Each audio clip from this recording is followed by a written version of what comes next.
Hey, what's I'm so sorry. up? A lot of technical difficulties. Yeah, no worries. We ready to How record? you Or is it doing? already recording? Okay.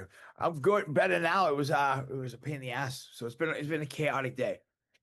Today's picture day at work. That's why I'm in my shirt tie. Oh, yeah. We had our team photo done. Nice. Yeah, I guess so. I hate that crap, but you got to do it. Well, girls I know ask me like, do you have any girls on your podcast? Because lately it's just been all business stuff, and I'm like, I'm gonna reach out to a friend who was on a while ago and see if she'll do it. So, all right, you ready? Yeah, So I we're doing am. it's so weird because I'm used to this camera, whatever. All right, so welcome to another edition of Cracking the Code. My name is Ryan Skinner, and today I'm very lucky to have my good friend, and she's somebody who's in a similar industry. She does a lot of coaching with women and men. Jo Weatherford. Jo, did I pronounce the last name right? Yep, I did. Weatherford, that's Oh, I it. totally thought I would have butchered it. Okay, I'm terrible at enunciating words, as you can tell. The funny part is I do public speaking for a living, and I speak 100 miles an hour. My buddies call it Ryanese. It's my own language. So, first of all, thank you for coming on. I know we had some technical difficulties. I want to, as when I interview people, I always say, like the people who overcome adversity or challenges, and so many of us, some people have epic challenges. I'll tell you, there were times in my life where I was on the streets and then in prison, and then I overcame that. And there was times in my life where I was pulling up to a house I didn't want to live in with somebody, chaotic relationship, and I was in a nice car and a nice suit. And I was in, you know what I mean? So pain can be different at different times and still kind of hit you. So Yeah, I know that you work with people, helping them to kind of get their life aligned and get things in order. Can you give us a little background on that? Yeah, I've been working in the mental health field for over 15 years, and I was a professor for 12, teaching motivational interviewing and counseling skills. Yeah, I love working with people and helping them navigate big transitions. A lot of times it is alcohol related or other drugs. But we have to remember that we can also get addicted to people and working, and there's, a million other things that we can get addicted to. And so helping people navigate transitioning out of those relationships or addictions to substances is mainly what I do. Yeah, I mean, the path two is through, right? So you Yep. had some struggles with alcohol a little bit, and can you give a little history about that? Because I know you've had a lot of struggles, and a lot of them weren't huge. I mean, people look at your life from the outside and say, "Oh, she's got it made. She's got, she works for herself. She does well, good looking girl, Yeah. nice." They don't know that there was bumps along the way. Yeah, I mean, if you were to look at me in my 20s before I got sober, I was in jail, multiple suicide attempts. Like, I mean, for all intents and purposes, my life was as awful as it gets. And having worked in the addiction field for 15 years, I can honestly say I was the worst, if not one of the worst alcoholics that I have ever met. I mean, I was so incredibly addicted. I would have DTs at night. I would need to wake up and drink just to be able to not have a seizure. I really wanted to quit. I was not one of those people in denial. I wasn't like, I'm fine. I knew I was sick. I knew I was going to die. I knew that it was literally life or death getting sober. And I really struggled. I did the $100,000 treatment center. That didn't do shit. It wasn't until I found an aversion therapy center that I went in 10 days later. I walked out. I never wanted to drink again. So I feel so fortunate because I absolutely would have died. So it was really bad. And it's funny because when people see me, even on my TED talk, that was a very reoccurring comment was like, oh, what did she go through? I bet it was some lightweight shit. And it Yeah, was like, luxury problems. yeah, it's like, I don't want to get into the horrors of my life, but yeah, I mean, it didn't go well from the time I came into this world. I was molested at age 4 and it sort of just went downhill from there. And so we all have a story, and I'm not minimizing or discounting things that I've been through or what other people have been through, but like you said, somebody's paper cut can hurt as bad as somebody else's compound fracture. I never heard And it put that way. That's a nice way of putting it because it's true. yeah, it is really true. And it's, what is our window of distress tolerance? How much pain, how many resources, like all these different things come into play. And my story is interesting because once I got sober from alcohol, a year later, I met my husband, and then that became my ex-husband now. That became my new addiction. So, I get that. it's so interesting, right? When our brain is used to such chaos and explosions of dopamine and then drop into the depths of hell, it's like, we're going to recreate that. That's cool that you put the substance down, and which is huge. And where did that whack-a-mole show up now in your life somewhere else? That's well put because I'll tell you, I thought my divorce was hell. You know, 3 years of just fighting. I never fought so much with somebody. The judge would say to her, "Hey, he keeps offering you money. There's a prenup. Take it." And she negotiated herself down from three something to 100 grand. I've never seen somebody reverse negotiate. I kept saying like, "Take it." Finally, she just, I'll never understand that, and it upset me because it caused more chaos. And now, restraining order violations and stuff like that. Yeah. I deal with a lot of her nonsense. It's tough. Um, People going through divorce is hell because it's just so hard. Yeah. And I didn't date for a long time. I was like, I'm gonna take a year without dating like I did when I first got sober, and that'll change. I thought that would change everything, but the problem was I changed a lot of stuff, like when it comes to recovery and all that. But when I went back to dating world, I brought Ryan, and I will tell you, Yeah. next thing I knew, first girl I had, I told you, I remember texting you. I had a great connection with this girl. Early on, chemistry's always good with people. That's just how it is. And boom, next thing you know, Yeah. that's like my rush, and that's my thing. And then at some point when I started realizing it was just my thing, and it wasn't, there was no substance there. Um, I remember I told you I was breaking off there. I still had to go to Aruba. I was like, I'm gonna take her out. I don't want to like scam her on the. It's amazing how if we don't change us, we don't change anything. Wherever you go, there you are. Oh my I moved to God. Mexico. I literally Oh moved yeah, the that's right. country. You did live in Like, Mexico for a while. be different. And then I was like, oh shit, no, nothing's different. It's just different clothes, different outfit, different scenery. But It's here, kind of here cool we though. are. Yeah. It was super fun. I really that it was a great experience. And it really changing environment though gave me, I think, the resilience, the strength, and the perspective to actually go, okay, I need to get out of this. This isn't working. So there is something to that. Yeah, I agree with you. Look, I think different scene, different atmosphere, different just different vibe. And I think where you went to Mexico, it was just a different like a flip flop. And I Yeah. think that's huge. I had to do it to myself, and I had to do it around here because I had a child, and I couldn't really get, Right. you can't, don't have the luxury. I not that I would want it to disappear. So I said, well, how am I going to start changing myself? And I started looking at things like, what would I want for her? Like, my buddy gave me a piece of advice. Said, if you're dating, look at the girl. Is she worthy of Dylan? That's my daughter's name right now. And Yeah. when I started taking that perspective, there weren't many people that helped out me. You know what I mean? Like, but Yeah. it made me look at things differently and professionally. Like, I mean, when your life shifted, we talked about before. Your ex husband played for the Yankees, so your life is a lot. As a player's life, you're traveling, I'm sure, a lot, and this and that, and there's a lot of. And then next thing you know, it's you're building your own world. Yeah. Yeah, so that was my ex-boyfriend, but my ex-husband and I had a business Also, that we started during COVID, and so again, it was like reinventing myself, and because I was in Mexico, the reason we got divorced was because he had moved all of our money into an account I wasn't on. So, here I am in a wow, different country. He cut off my credit cards. I have no income, no access to money. And I'm like, well, all right, I need to figure it out, And so that's it pretty impressive. is You figured that sometimes out. in those moments where we really get to learn who we are. Because when it's easy, it's easy.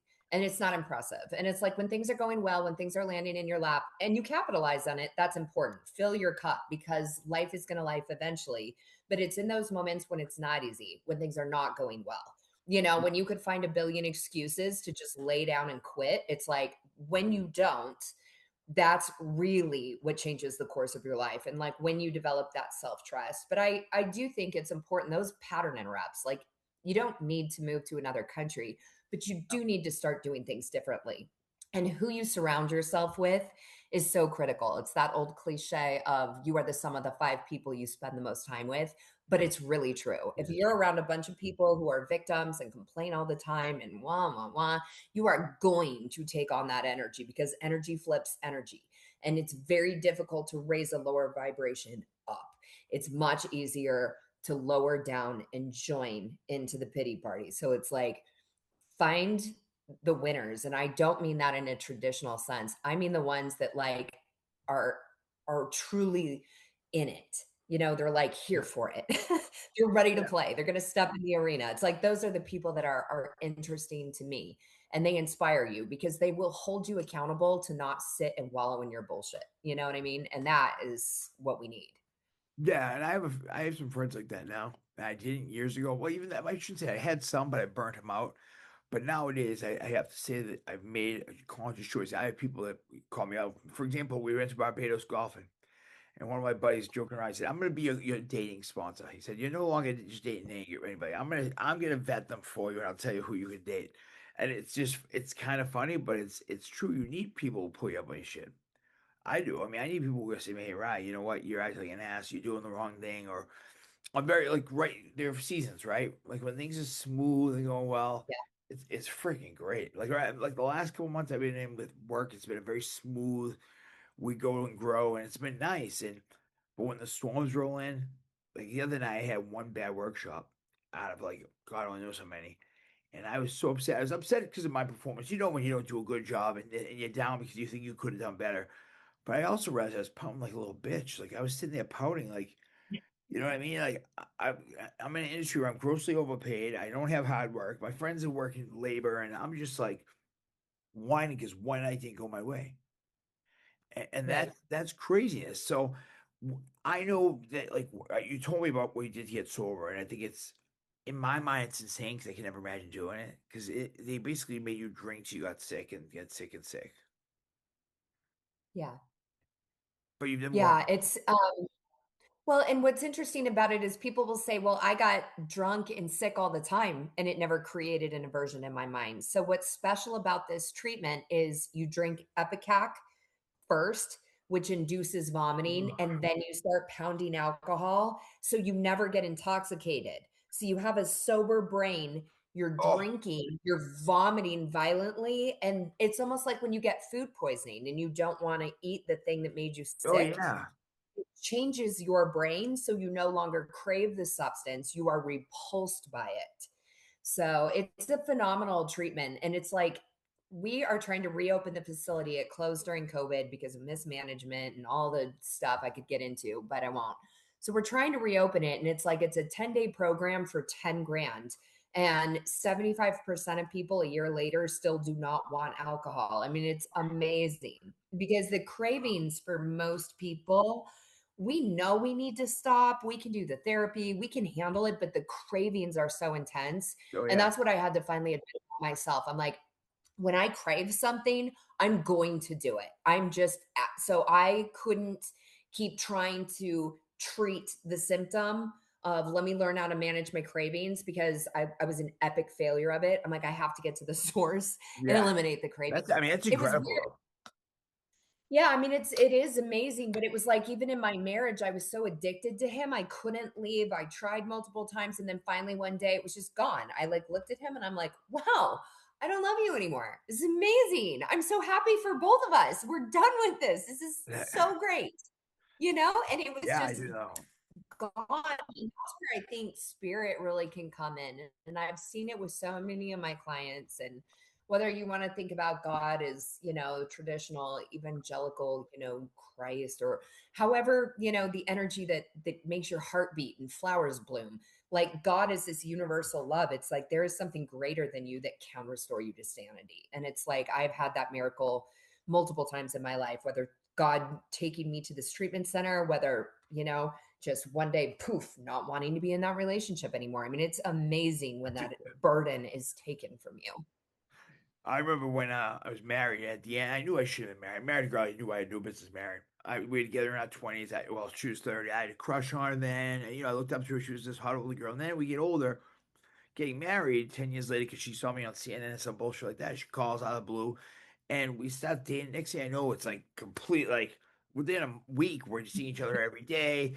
We're planning on her moving in. 3 months later, we're doing fertility. Like, we're not even married yet. And the only saving grace is that my mother saw through it and pushed me to get a prenup. In the end, my mom stayed talking to her because Mm, of grandkids and stuff. But thank God for the one gift my mom gave me was to get that prenup. And I got the prenup. At the time, I wasn't really worth that much. I still had a mortgage on my house. But the prenup covered anything that came out of my business in the future. And I'm in this marriage. I'm like trying to make it yeah. work because we have a kid together. And I got a stepdaughter. And I keep thinking, and I couldn't get out. Even when I tried to leave, I couldn't get out. And and for whatever reason, but then one day it came and I just was like, "I can get out of this, I can walk out, I'm fine." And I remember, like, it just went away, like, it was Right. never and we hadn't loved each other in a long time, but it's how do you leave? And that relationship I told you I was in it over the Right. winter, back in the fall, I could see that even, like, trying to leave, I would break up, and then I remember dropping her clothes off to her, and then, like, a day later, like, I'm hanging out with her, and I'm like, "What am I doing?" We can get addicted to so many things. So, what's a process like if somebody wanna engage your services, what is a process like that you take them through? An average person. Let's say You know, somebody called I and said, "I it wanna get depends. my life back on track."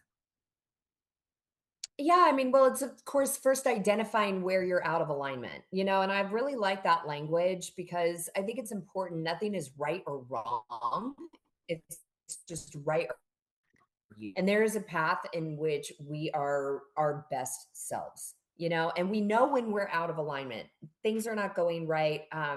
We get insomnia, GI issues, like the body will start telling us we're unhappy, and it's important to sit in that space a little bit because before we make a big change, we need to get really clear. So, like, learn to sit in the discomfort and start asking compassionate curiosity, right? With that, like what is I'm being called towards now, what isn't working, and a lot of times exiting is not the right answer, it's actually going deeper into, but it's Yeah, really, yeah, it's it's about hard. like It is, like, people it's like me, I like, hard. my a guy who sponsors me always says to me, "Get comfortable in your own discomfort."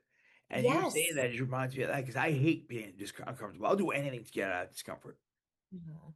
And that's where we get actually trapped, because like you were saying, oh my God, I realized I could leave. And that's what we all need to remember is we are actually the masters of our destiny.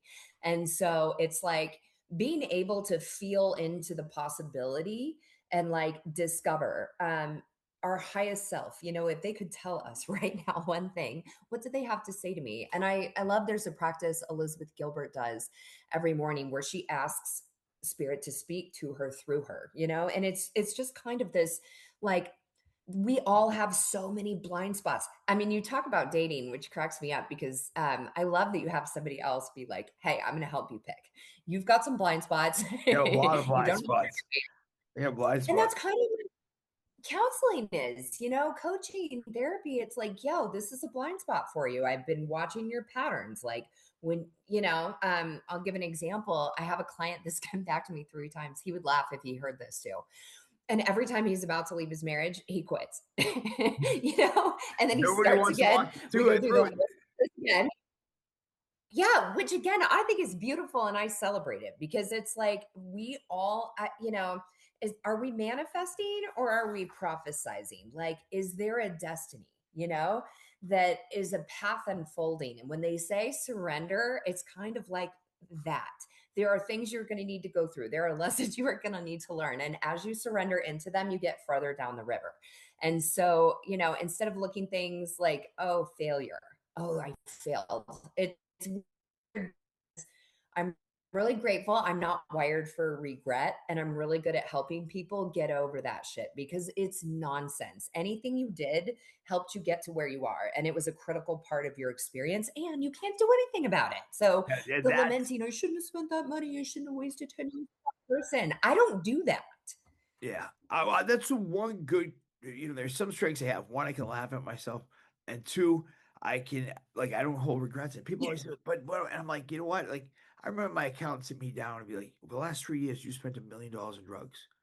Like you spent $1,000 a day on drugs. And I remember being like, and my buddy's like, oh my god, how are you handling? I go, buddy, I paid for an education. People, you know what? I got a great education for it, and I learned more about myself during that than ever. Yes. You know what I mean? So what I do, I want to do it again? No, but I agree with what you hang on to regrets is so hard. It was so hard for some people. That's easy for me. What's not easy for me is like when things get uncomfortable, sitting in my own Yeah. discomfort. Or when things get rocky, like right now, everything's been going really smooth, Yeah. and I know, and you know that when you're going down that road, like Mike Tyson always said, you'll have a plan, and they until life till you get punched in the face. Everybody has a plan until you get punched in the face. Yeah. And it's true. Life just Yep. next thing you know, you're like, how the did that happen? So I didn't see a TED Talk. I'm gonna Google it and see it after Well, we're and done. it's great that it goes both ways. Okay. Yeah, Yeah. because it's like sometimes we get swept off our feet in a bad way, and sometimes it's in a great way. Because the reality is, our small minds sometimes cannot even fathom how amazing life is going to get. Like, I never ever thought I would be a university professor. That literally fell in my lap. I always wanted to live on a beach in a foreign country. I never could have imagined that happening. And then COVID was actually what allowed me to do that. Could have never seen that coming. Now I I'm so live in envious the in that forest. way. Yeah, and so sometimes things get ripped in such a beautiful way, and that's what we need to remember, and that even comes with, like, people that ruminate and lament and regret. It's like you're reliving it. It's actively happening as if it's happening now. The positive is also true, which is why it's so important to wake up in the morning and the first thing you think about is 3 things that you're grateful for and 3 moments you're proud of, because you're kind of in that in between state. And it's like, start your day with a win, make your bed, think those thoughts, like step into a more empowered position. Your mind is wired for survival, not for happiness. So you have So to true. train it, to, and that's, I work with a lot of people on that too. So much of it is mindset. So much of it is actually compassion. Self-love is too much of a stretch for a lot of people, but that Good. self-compassion, being able to honor what we went through, is really important. And one of the biggest things that I see is kind of this like bypassing, like, oh, but it's just great. Just put on your, big girl panties and deal with it. Like, no, it's important that we sit in our shit and that we really feel it and that we move all that energy out. And then there's a point of diminishing returns where sitting in it, wallowing it, filling it, all of that is actually going to be counterproductive. And then it's time for action, because it is your life. Like, your trauma is not your fault, but it is your responsibility to create a beautiful life. And if you stay there for too long, you will ruin it. So Yeah, it's you like can you definitely have to be able to sacrifice. start moving forward. Yeah, well, I like what you just said. Grab me another water if you don't mind. Sorry. One thing I think you nailed that I don't do myself, but it's a huge thing I think is important, is finding a way to sit in the discomfort. But I'm one of those people, like, so I was diagnosed bipolar when I was like 30. I think I've lowered my medication. I've gotten older because, once you're sober, you don't need as much stuff. So I don't know how much was addiction, how much wasn't. But I will say this, I'm either best day ever or worst day ever. It's either I'm either thrilled or I'm in a pissy mood. And I mean, I can have a great day at work, crush it, somehow I'll be driving home and be like, and then because when I'm at work, I'm good, when you're in that zone. But sitting in the discomfort and knowing when to, there are times where I'll sink into it so far. Well, there's other times I just don't, I'm fine, I'm upbeat, and it's very I think that's where having a coach comes in key. You need that mirror. Yeah. Like when guys I help out recovery, like I tell them, I'm not gonna have any answers for you, but I'm gonna be a mirror, and I fucked up a lot, so you can learn from my fuck ups. Um, and that's the thing. I think a good coach. I mentor some guys in our business, in the financial business, and I tell them, listen, all I can do is show you. You don't have to go be a drug addict. You don't have to shoot heroin. You don't have to do all this stuff to be successful, but you have to be willing to have the same, like, the grit, the same fucking tenacity and hunt. You Yeah. gotta be willing to, I always you gotta be able to hunt like a wolf. I wake up every day unemployed. I tell my staff, I say, you guys all have a salary. I wake up unemployed to make sure that happens.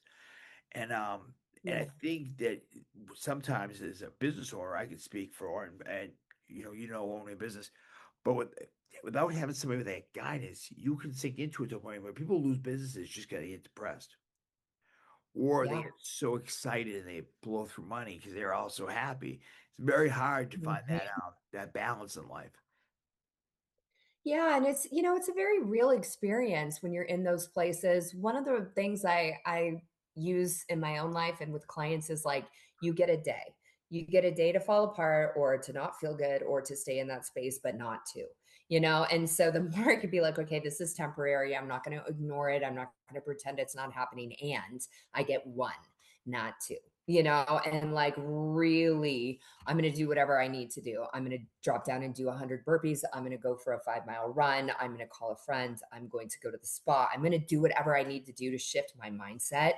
And I think just the act of showing up for yourself energetically can help shift. When you are somebody that's like, I'm caught in this and I can't get out, the second you can become the observer and almost become your own cheerleader and be like, hey, I see you. I know this sucks. I get it. And let's go one step forward. Come on. What's one thing we could do right now? And the second you're willing to do the one thing, you've already changed and shifted the energy of where you're at. I love that. So let me ask you a question. If somebody wants to get in touch with you, what's the best way? Well, my website is recoveryremix.com, but honestly, the best way would probably be Instagram. I'm super active on there. They can send me a direct message. It's at jo.weatherford. At Jo Weatherford. All right, so I want to ask. So when I wind down, I always like to ask people that have overcome adversity or had success, or both in your case. What do you think the biggest attribute, the biggest character for me? It's grit. So 90% of my success comes out. I'm just a gritty motherfucker. Like I'll outwork people. I'll go take what I need to get out of life. What would you say your one super trait is? You know, I hate to steal yours, but it really is. And I remember one day I was reading this book at some like weird coffee shop. I just randomly found this book. And they had done a survey on a ton of CEOs. And every CEO is stressed. Every CEO Yeah. is sleep deprived and works too much and all of it, right? But what they were looking at is okay, everybody's stressed. Why did these individuals not have heart issues, high blood pressure? It didn't medically impact them, even though they're under the same stress, they're in the same environment. And what they found was grit.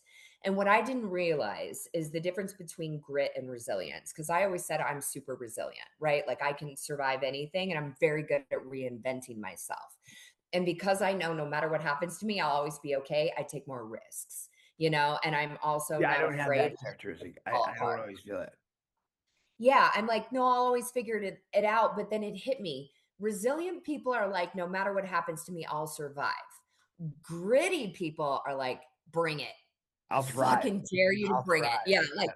I like to solve problems. I get off on this shit. Like I remember going through my divorce and I was like, I had to get so crafty and I can't eat because it's illegal. Some of the stuff I had to do, It but doesn't matter, anyway, whatever it fucking takes.